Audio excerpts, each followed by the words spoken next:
లేదు లేదు, ఏం నేర్చుకున్నాం అనడం కన్నా డెఫినెట్లీ అంత హంబుల్గా ఉండడం నేర్చుకోవాలి. ప్రభాస్ అన్న అంత అది డెఫినెట్లీ ఇన్స్పైర్ అవ్వాలి. అండ్ సినిమాలలోకి వస్తే ఏమో చాలా ఓనింగ్ ఫేస్ అనిపిస్తుంది నాకు. చిన్నప్పటి నుంచి అడిక్షన్ లేక చాలా అడ్మైర్ చేసేస్తే ఇంకా నేను దానికని అంతకని ఎక్కువ ఏం చెప్పలేను. ఆల్ ది బెస్ట్ అండి. సుదర్శన్ గారు సార్, సారీ స్పెల్లింగ్ వచ్చిందా ఎప్పటికైనా?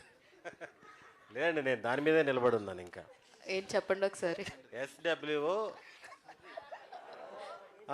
SWOORY.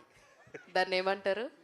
సారీ, మీరు జెన్యున్గా చెప్పండి. SORRY అంటే సొర్రీ. సొర్రీ వద్దండి. మామూలుగా వాళ్ళు మనకు నేర్పించేసి వెళ్ళిపోయారు కానీ ఇంగ్లీష్ అని.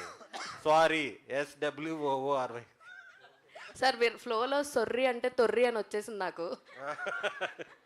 But coming to me character ఎంతలా ఎంజాయ్ చేస్తారు ఆడియన్స్ అంటే ఏం చెప్తారు? నాది త్రూ అవుట్ క్యారెక్టర్ చాలా బాగా ఎంజాయ్ చేస్తారండి. ఇక్కడ ఫ్రెండ్స్ క్యారెక్టర్ లాగా ఉండదు ఇది. ఒకరినొకరు తిట్టుకుంటూ, అంటే బాగా గ్రౌండ్ లెవెల్కి వెళ్ళిపోయి, ఒకరు ఆటో డ్రైవరు, నేను బిర్యానీ అంగడి, కాలేజీలకి బిర్యానీ సప్లై చేసే